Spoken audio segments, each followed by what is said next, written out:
Welcome to the London Free Press Podcast. I'm your host, Rachel Gilbert. We've been talking a lot about homelessness and housing lately on the podcast, and today we're kind of focusing in the same vein, but in terms of how that's affecting our London police officers. London Police Services Board Chair Susan Toth said recently that the issues of mental health, addictions, and homelessness are disproportionately affecting our London officers. And I'm talking with London Free Press police reporter Dale Carruthers about the issue. Hi, Dale. How are you? I'm good. Thanks for having me on the show today. Good. Now, in terms of police dealing with these types of calls involving the homelessness, mental health, and addictions, this is not a new issue. They've been dealing with this for a long time, for years. But this is an issue that Police Chief Steve Williams has been sounding the alarm on for years, talking about these type of calls, the increased complexity in these type of calls. They're taking longer. There's more of them, so it's tying up police resources. Um, and police didn't typically respond to these type of calls years ago. So this is something somewhat new that's kind of fallen on police for lack of other professionals to deal with it. And as these problems get made worse through addiction, the lack of affordable housing, and all of those issues, it's falling on police shoulders to carry this. Right. Can you can you just kind of expand on the word disproportionately affecting police? Because that's what was said. Susan addressed the board and the association yesterday, the police association, this week, I should say. And she said these kinds of calls are disproportionately affecting police. Why disproportionately?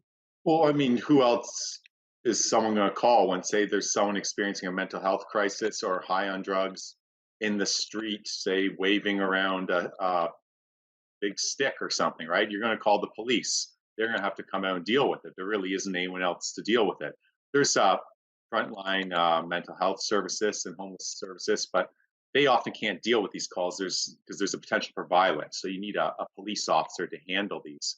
So they're the ones going to these calls.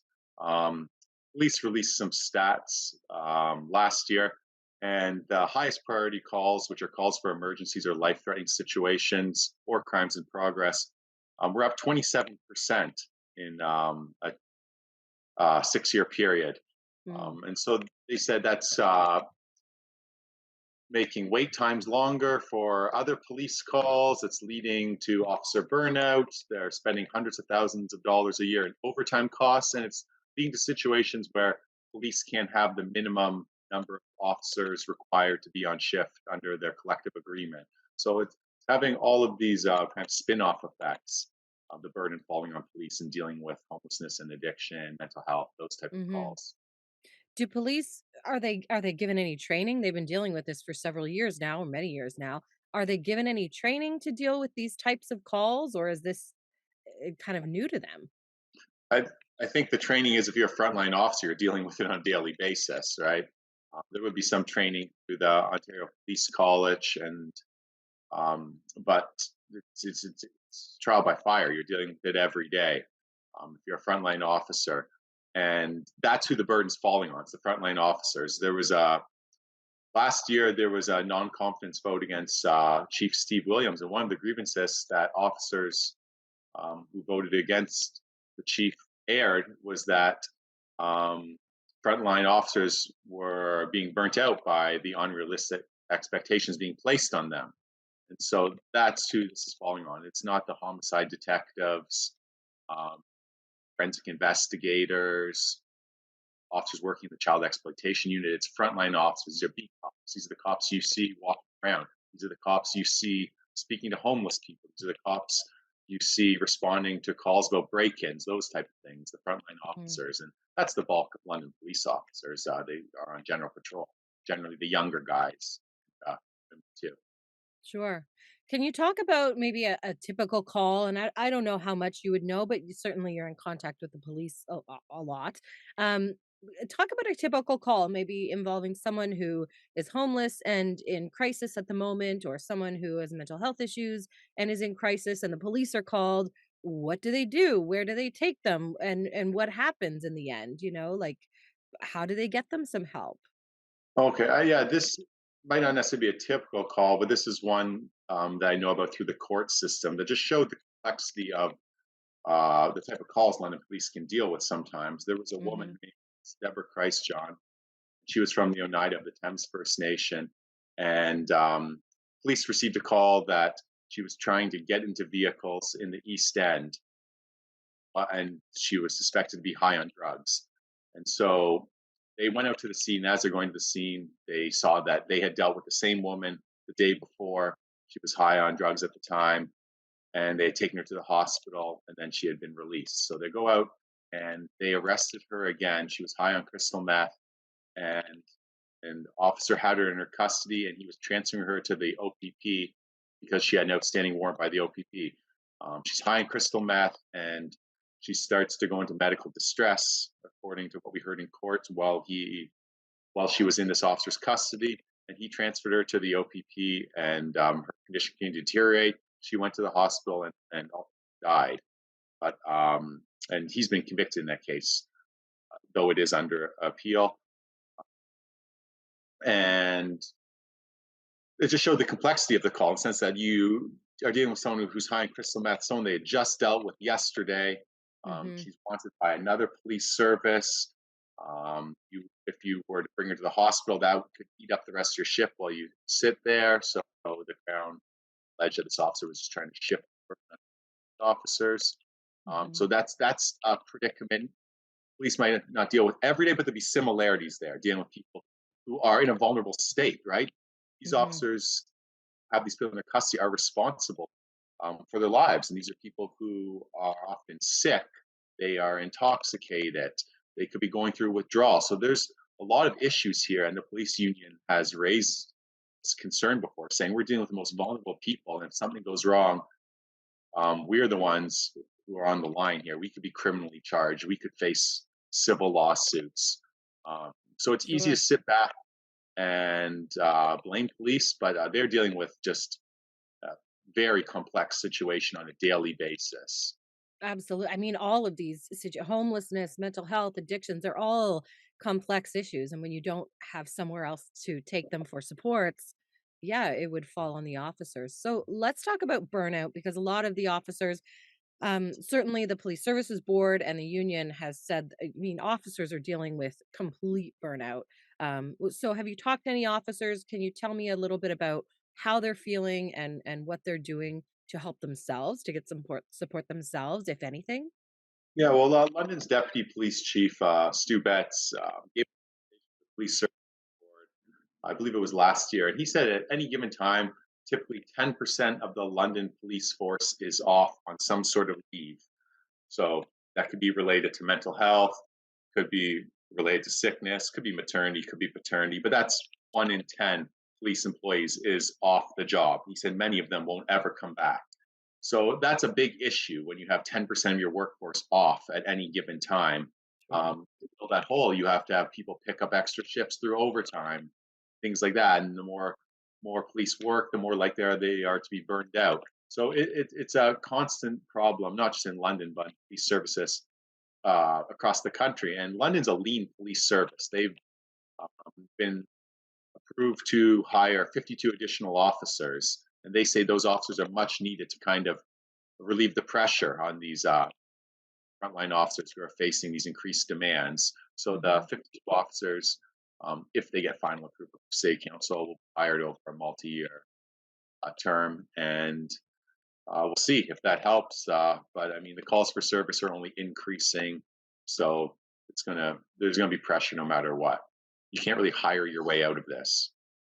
Absolutely. Yeah. I mean, but 52 seems like a lot more than they've asked for year over year in the past. Is that right? It's all going to be over a multi-year period. It is the largest contingency of officers recently, but it will be over a multi-year period, three to. But again, when you have 10% of your staff off for any given reason, like it'll plug that hole theoretically. Absolutely. Yeah. Um, Recently we've heard that in the fall alone, there was 4 officers in Canada who've actually taken their own lives while on duty. Can you talk a little bit about that and maybe some of the causes behind that? I think it was the 4 officers who were killed in the line of duty. I That see. was what Susan was referring to in her letter. There was one out in BC and in Toronto and near Barrie. Yeah, it was a series of police deaths, and it just hammers home the risk that police officers have. This is a job you can go out and not come home doing, right? That's Hmm. different than most people's job, and the um, the hostility towards police is increasing. We saw that happen during COVID, and it seemed to have only got worse. There's a lot of people out there who don't like police officers for various reasons, and that may have been behind at least some of these killings. So yeah, it's a dangerous job, and when a police officer dies, even if it's in Vancouver, it really takes a heavy emotional toll on the police officers here because it's brotherhood and sisterhood. This profession, right? They really relate to each other because they're serving their community, they're putting their lives on the line. So when these police deaths happen, you'll often see London police brass, the deputies and the chief will attend the funeral, right? Even though they Hmm. may not have known these officers, they likely didn't. It's just about paying the respects and this shared sense of loss that police have. So that adds to police stress too when you have a string of deaths like we had the four in the fall. Absolutely. Yeah. It, makes it all the more real to all the officers who are working. Talk about some of the effects that these stresses of the job and dealing with these types of calls have on the police officers' families, maybe some of the civilian workers who are in working with the London police. How are they affected? Yeah, I think that the effects on the families is an interesting part. I mean, it's a story I really haven't been able to get to, but when someone has a mental health issue like PTSD or something, anyone around them is affected. So that's something I've heard anecdotally. Police officers, how they've sought help for their mental health issues because it was taking a toll on their family is often a catalyst for seeking help. Sometimes you hear them talk about that, right? Because it's Hmm. not like you take your uniform off and you come home and everything's good. You're going to bring those issues home. I mean, it's journalism is the same in that sense, right? If I was at the scene and I saw something traumatic out of my day, I might come home and bring that home with me. So Absolutely. first responders, they just deal with a lot of trauma, and you'll hear it about how it affects them. It affects everyone differently, but it can really take a toll over time, and if you don't have the proper supports. And London Police have a psychologist on staff. They hired a couple of years ago, and they've taken a lot of steps to really address mental health. That was one of Chief Steve Williams' pledges when he became the chief was to ensure officer well-being was a priority in the force. So it's being spoken about a lot more. Like the taboo is gone of past years when you didn't talk about mental health among policing. It's a huge topic. There's one police officer who has a service dog who's really helped him with his PTSD. He says so. Just lots of different approaches to this, and you can see the way it's improved and the conversation is moving. And I'm sure it will only improve as time goes on, though the challenge will still be there. Sure. And I think it's the same for all first responders, firefighters, paramedics as well. I've got your back 911. We hear that a lot more now. So certainly I hope you're right in that the stigma is at least lessening.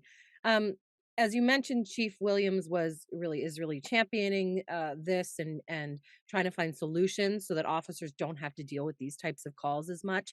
But he's retiring, right? So, what is the plan going forward after he retires? Because he's been really a sounding outlet for this, right? Yeah, we're gonna have to wait and see who the new London police chief is. We'll find out in the new year. The process to recruit a new chief is underway now. The London Police Board has hired executive recruitment agency to assist in that process. And so the new chief will lay out his or her vision, and I'm sure officer wellness and easing the burden on frontline staff will be two of the main priorities, um, Hmm. as they were for Chief Williams. So we just kind of have to wait and see what the game plan is there. And Susan Toth had mentioned in her address that there are challenges ahead with this, dealing with these types of calls, right? Like this isn't going away anytime soon. Yeah, it'd be naive to think that's going away. Well, there's been no solution. There's no magic bullet to make it go away. And then in 2023, um, the London Police Association is negotiating a new contract with the Police Services Board, and there will be a new police chief. There'll be at least one new deputy police chief because one of the two deputy chiefs, Stu Betts, he's going to Peterborough to be the chief there. Um, so there's going to be a lot of changes and a lot of work for the police board, the police union, police brass. So 2023 will be a big year for policing in London. Okay. Well, we'll certainly look ahead to see what maybe some changes, if they're good, hopefully, or and how they will address these issues with our police officers. And we'll keep up with your stories on lfpress.com. Thank you so much, Dale. Thank you. Look forward to talking again.